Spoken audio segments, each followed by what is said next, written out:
رمضان يا رمضان رمضان يا رمضان بسم الله الرحمن الرحيم الحمد لله والصلاة والسلام على من لا نبي بعده ثم أما بعد السلام عليكم ورحمة الله وبركاته. Урматтуу мусулман бир туугандарым, эң алгач бүгүнкү ыйык күнүңүздөр, ыйык айыңыздар куттуу болсун, берекелүү болсун. Жараткан Аллахым ушул ыйык күндөрдүн урматына элибизге, жерибизге тынчтык берсин. Ар бирибиздин үй бүлө өзгө ыймандуу жашоо насип этсин. Урматтуу мусулман бир тууганым, бүгүнкү жума хутбасы бул Рамазан айынын фазилети тууралуу. Улуу Аллах субханаху ва таала ыйык Кур'ан-ы Каримде Касас сүрөсүнүн 68 аятында мынтип айткан: Аузу биллахи минаш шайтанир ражим.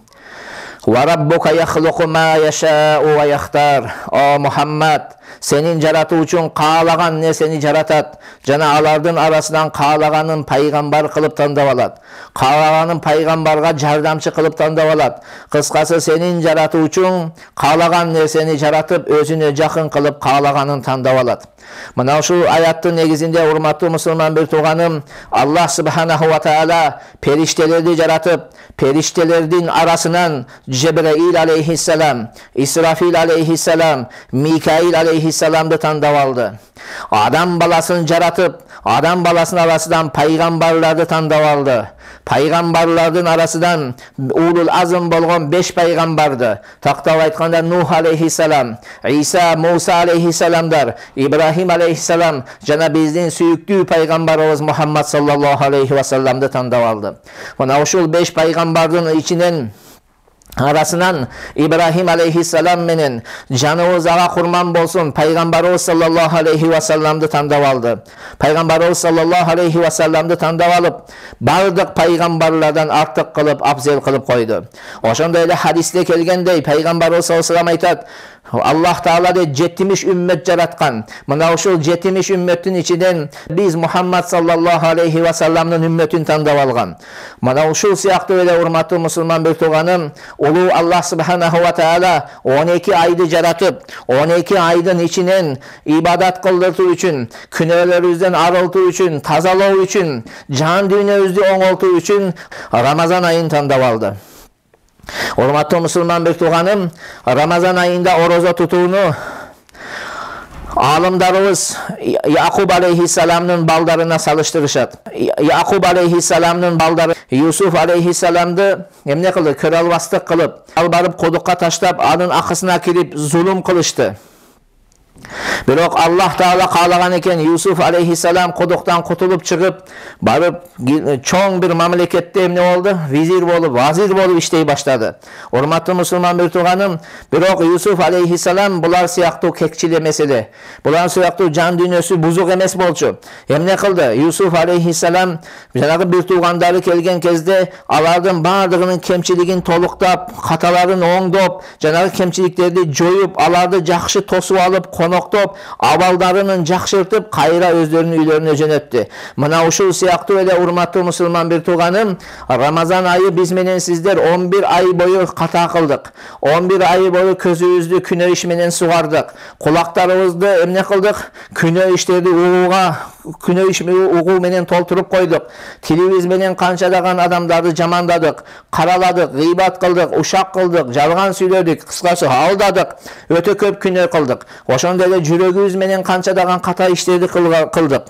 Мына ушул Рамазан айы, урматтуу мусулман бир тууганым, 11 ай бою биз менен сизден кылган ката кемчиликтерибизди эмне кылуучу, тазалоочу бир айлардан болуп эсептелет. Алымдарыбыз Рамазан айынын келүүсүн Якуб алейхиссалам менен Юсуф алейхиссаламдын да ортосунда болгон башка бир мамилеге салыштырышат. Якуб алейхиссалам Юсуф алейхиссаламды жоготкон кезде алсырады. Көзү азиз болду, көзү көрбөй калды, күчтөн тайды, алы калбай калды. Бирок Юсуф алейхиссаламдын жытын сезген кезде кайра Якуб алейхиссаламга көзү көрө баштады, кайра күчкө толо баштады. Мына ушул сыяктуу эле урматтуу мусулман бир тууганым, 11 11 ay boyu günah kılıp жүрген, bizge okşagan günah kılıp жүрген günahkör pendeler Ramazan ayı kelgen kezde Ramazan ayının jıtın jıttap kayra küçke tolat. Kuvattanat. Men 11 ay boyu günah kıldım. Kelemi tövbe kılayın. Kelemi Kuday Taalama kayırlayın. Günahlarımın keçilişin surayım. Kelemi bir jakşı işlerdi jasayın dep kayra bizdi şıktandıra turgan bir Ramazan ayında turabız, urmatlı musulman bir tuğanım. Urmatlı musulman bir tuğandar, Ramazan ayı kelgen kezde Peygamberimiz sallallahu aleyhi ve sellem aytat: "İza jaa Ramazan futiha abwabul jinan." Ramazan ayı kelgen kezde beyişlerin eşigi açılat deyt. Kanday beyişler urmatlı musulman bir tuğanım? Emnenin eşikleri ekendigini bilesizbi? Beyiştin eşikleri, beyiş degeni beyiştin jıtını, jıpar jıtını 40 yıllık aralıktan sezile turgan bir jıtı var beyişte. Beyiş degeni adam balası közü menen körбеген, adam balası kulağı menen ukbagan, adam balasının akılı jetbegen, oyuna dagın kelbegen bir neseler, bir jakşı nematlar menen tolturulgan beyiştin eşigi açılar. Hormatlı musulman bir tuğanım, beyiştin rahatlarını ayta turgan bolsok, adam balasının ağa tili jetbeyt. Tili menen anı jetkeytүү kılıp sizge aytı bere albayt beyiştegi nematlarım. Jönököy bir nematlardan bolgan bir nematты ayta turgan bolsok, bul dünyada biz menen sizler içebiz, jeybiz, jegenderibиz sasıp ajatkanaga kete turgan bolsa, su içkenderibиz terip olup, denebиz sasıp jıttaman jıt çıga başlayt. Beyişke kirgenden keyin adam balası beyişke kirgenden keyin işte kadimkide jeyt, içeyt, rahat alat. Birok anın jegen içkeni siniriu menen emne bolot? Ter bolup çıgat. Ter bolup singirilip ketet. Ter bolup jok bolot. Birok al denesiden bul dünyadagi terdep sasık jıt çıkkanday sasık jıt çıkbayt. Beyişke kirgen kezingizde jegen içkeniniz ter menen çıga turgan bolsa, oşol ter misk bolup çıgat, urmatlı musulman bir tuğanım. Oşondoy beyiştin eşigi açılat. Peygamberimiz sallallahu aleyhi ve sellem özünün ıyık hadisinde aytat: "Walau anna imra'atan min nisa'i ahlil cenneti ittala'at ilal arz la adaat ma beynehuma ve la mala'at ma beynehuma rihan." Eğer de beyiştik bir ayal deyt bul dünyaga baş baksa deyt, bul dünyaga kele turgan bolsa, jerdin betini, jer menen asmanın ortasını nurga bölüp, al ökönün ortasını jıpar jıt menen tolturup koyot deyt. Janagı uyga kirip barıp bir misk sepken siyaktуу uşundalyk jagımdуу jut bolup ketet. Wa la nasifuha ala rasiha hayrun minad dunya ve ma fiha. Aşol beyiştik ayaldın başındagı bir joluk deyt. Düýnö jana düýnödögi bar neseden jakşyraak deyt. Urmatlı musulman bir tuğanım, Ramazan ayı kelgen kezde mına uşunday ıyık ay bolgonduktan bir ıyık jerdin eşigi biz menen sizler üçün açık bolup eseptedet. Birok ökünüçlüsü bizdin aramızda kebir musulman bir tuğandarımız var. Ramazan ayı kirgen kezde dagın günölerden arılayın degen oyu jok, günölerin toktatoyun degen jok. Özünün azawdoy bolgon nafsının kızıkçılığını erçip, dünyede ziyanga uçurap, akirette dagın barıp bankrot bolgon adamların katarına koşulup alıp jüret. Urmatlı musulman bir tuğanım, Kuday Taalam Ramazan ayı kirgen kezde oroza tutpay jürүүдөн Kuday Taalam saktasın bardığımızdan. Peygamberimiz sallallahu aleyhi ve sellem özünün ıyık hadisinde aytat: "Men uktap atkan kezde maga eki perişte kelip koltuğumdan alıp jür, biz menen bargın, jür biz menen ol jür dep çoğu jürdük deyt. Barat atkan kezde bir ayabay katı aşuga tuş kelip kaldık. Oşol aşuga jetken kezde uşulga kötörül çık dedi deyt. Men bul togo çıga albayım. Bul ayabay kıyın eken, bul zor eken, men buga çıga albayım desem, biz saga jengil kılabız, sen çıkkın dedi deyt. Toğdun başına çıktık, çokusuna zoğdun başına çıktık deyt. Çıksak ayabay katı ündör çıkıp atat deyt. Ana men kayırıp ayttım. Bul emne degende, bul emne dep suraganımda tigiler жооп беришти. Bul tosokluklardan üürgöndörü dep жооп berdi deyt. Andan keyin biraz bardık. Biraz barıp karasak bir adamlar turat deyt. Şiraklarından, baltırlarından ilingen, janaktары eki jaka jırılgan, denelerden kıskası bir oğuz tegiregi jırılıp kalgan deyt. Kan agıp jatat deyt. Kan suuday agıp jatat deyt. Oşonda men ayttım deyt. Subhanallah. Bular kimdir? Bular bul dünyada kanday işlerdi kılgan adamlar desem, oşonda janagı eki perişte aytты deyt. Bular Ramazan ayında oz açуу bolууdan murun ozlarını açıp algan adamlar. Taktap aytkanda orozalarını buzgan adamlar, oroza tutmagan adamlar dep aytты deyt. Kuday Taala mına uşunday akıbaldan, kıyamat günü akıbaldan saktap, aramızda jaşap atkan musulman bir tuğandarыбызды imanga kelip, İslam joluna kelip, Ramazan ayında oroza tutuşulardan kılsın. Biz menen sizlerdi uşul jolda jürgen adamlardı imanыбызга bekem kılsın, urmatlı musulman bir tuğanım. Урматтуу мусулман бир тууганым, бул айда имандуулардын жүрөгү жаратуучуларына бурулуп, жаратуучулардан коркуп, жаратуучулардын сообун үмүт кылып, азабынан корко турган бир ай.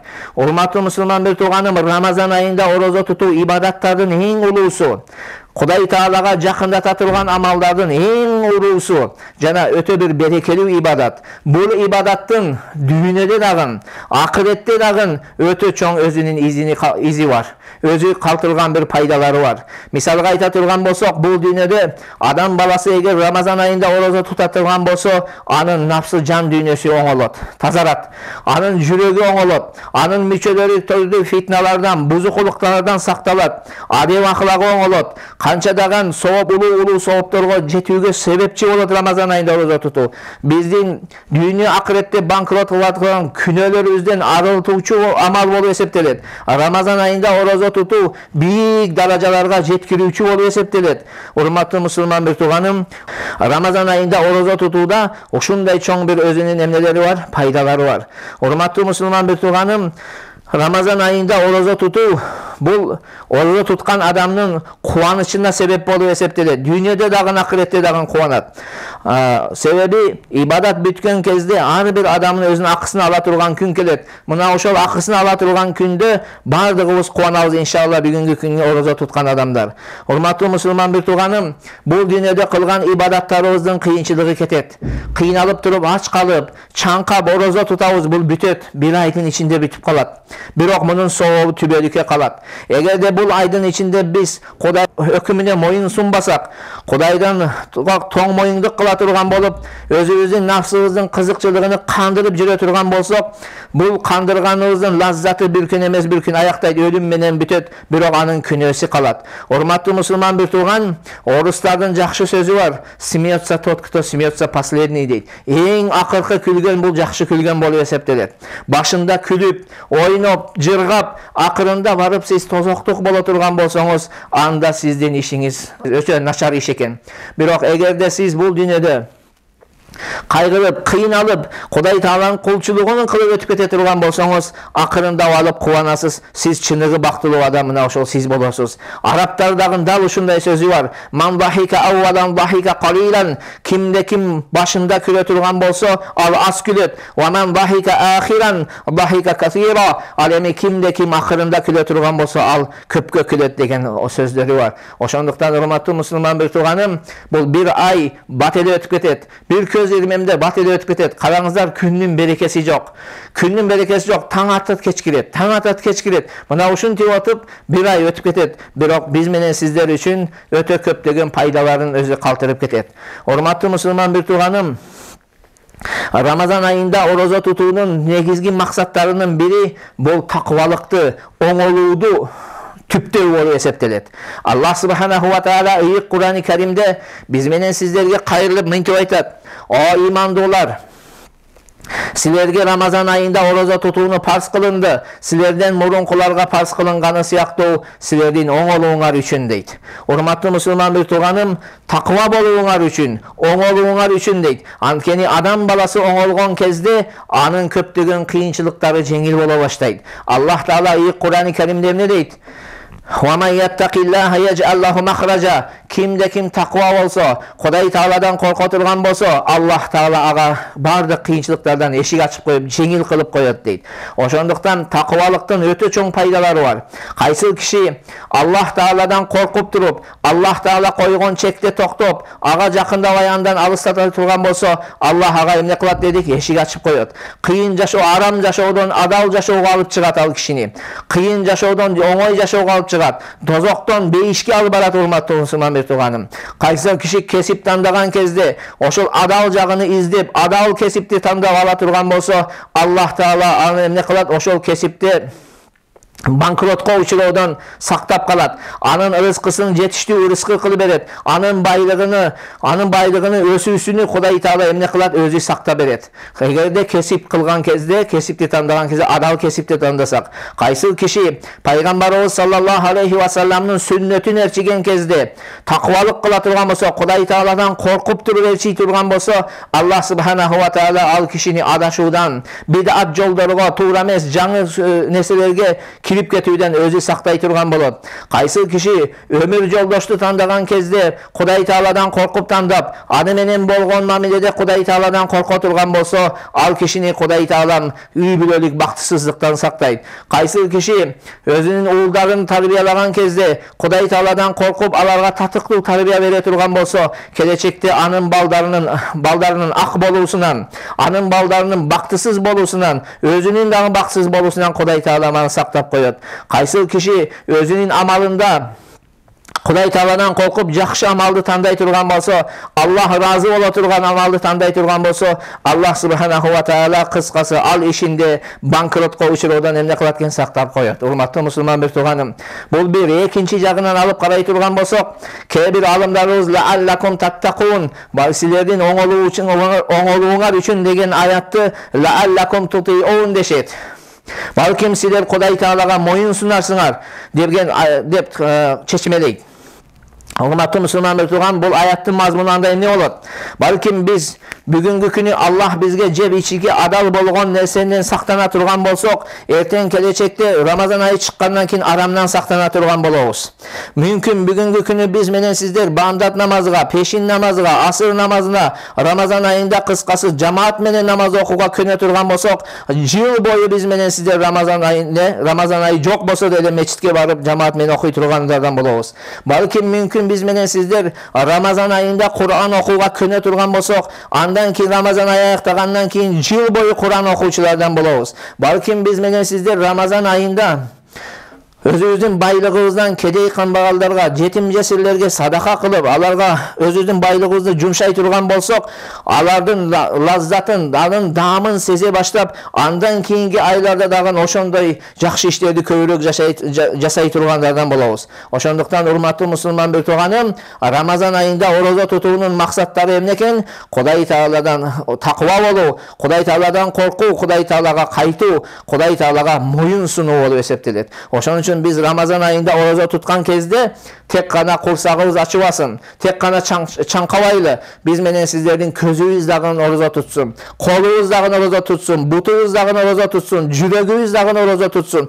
Ар бир мүчөбүз курсагыбыз менен чогуу орозо тута турган болсо, мына ошондо биздин туткан Рамазан айындагы орозобуз чыныгы орозо болуп эсептелет. Жанагы ваада кылынган соопторду толук бизге насип эте турган орозо болуп эсептелет. Күнөөлөрүбүздөн арылууга себепчи болгон орозо мына ошондой орозо болуп эсептелет, урматтуу мусулман бир тууганым. Ошондуктан Рамазан айында орозо тутууда биз өтө маани берип, эмне кылып кунт коюп, Кудай Тааланы көбүрөөк эстеп, Кудай Таалага көбүрөөк ибадат кылып, ибадат кылуу менен өткөрөлү. Биздин улуу алымдарыбыз, мисалга кара, жыл бою бизге өттү. Бир канча жыл өтүп жатат. Жылдар бою өтүп жатат. Биз канча Курандан аят жаттадык. Канча Куран аятын биз окудук. Жыл өтүп кетет, бир жолу хатым Куран кылбайбыз. Канча жыл өтүп жатат, канча дин ишинде жүрүп атабыз. Интернет булактарында каалагандай сабактар болуп атат. Биз канча сабак алып өзгөрүп атабыз, урматтуу мусулман бир тууганым. Биздин улуңку алымдарыбыз, мисалга Имам Шафии рахматуллахи алейхин ала турган болсок, Рамазан айы кирген кезде 60 жолу хатым Куран кылат эди. Биз бир жолу хатым Куран кылдыкпы? Биз азыр айтабыз. Биз эрчиген кезде биз оболкуларыбызды эрчийбиз, сахабаларды эрчийбиз, табейиндерди эрчийбиз, таба табейиндерди эрчийбиз дейбиз. Ана Рамазан айында эрчий турган болсок, эмне үчүн Имам Шафини эрчип хатым кылбайбыз? Эмне үчүн Куран окубайбыз? Куран окуганды билгендер эмне үчүн хатым кылбайбыз? Куран окуганды билбегендер эмне үчүн Куран окууну үйрөнбөйбүз? Имам Малик рахматуллахи алейхи, биз мазхабтын башчысы. Бул киши дагы Рамазан айы кирген кезде бүт китептерин жаап коет эди. Хадис сабактарын токтотуп, фатва берүүсүн токтотуп, Куран менен этикафка отурат, Куранга этикафка отурат эди. Куран окуйт эле, эртеден кечке түн таң атканга чейин дегендей, тек гана эмне менен өзүнүн күнүнү ибадат менен өткөрөт деп, урматтуу мусулман бир тууганым. Ошондуктан биз менен сиздер дагы Рамазан айы Куран айы болгондуктан Куранды үйрөнөлү. Устаздардын жанына барып, эмне кылалы? Ар бир мечитте азыр Кудайга шүгүр устаз бар. Ар бир мечитте сизге сабак бере турган адамдар бар. Мына ошолорго кайрылып, Куранды үйрөнүп, эч болбосо Рамазан айында Куранды үйрөнүп чыгалы. Же болбосо Куранды үйрөнгөндөрүбүз хатым кылып чыгар, урматтуу мусулман бир тууганым. Рамазан айында орозо тутуунун дагы бир максаттарынын бири, урматтуу мусулман бир тууганым, Аллах Таала бул айдын ичинде биз менен сиздерди Jahiliyetin karangılığından İslam'ın, Allah Teala'nın tanıuunun, birinin emresine nuruna çıkaruunu kalagan. Allah Subhanahu wa Ta'ala biz menen sizlerdi nazovday bolgan nafsыбыздын batkagынан suurup çıkıp beyişke özüne jakındatuunu maksat kılgan. Ramazan ayında oroza tutu bu adam balasını sınaktan ötkörүү bolуп eseptelet. Allah Subhanahu wa Ta'ala biz menen sizlerdi jegen içkenden, jep içүүдөн tıyуу arkылуу biz menen sizlerdi sınayt. Kana kayсыл kişi Allah'tın razıçılığını tandap, Allah'tın razıçılığını tandap, özünün köz karашında en kımbat bağ olgan tamak aştan baş tartat.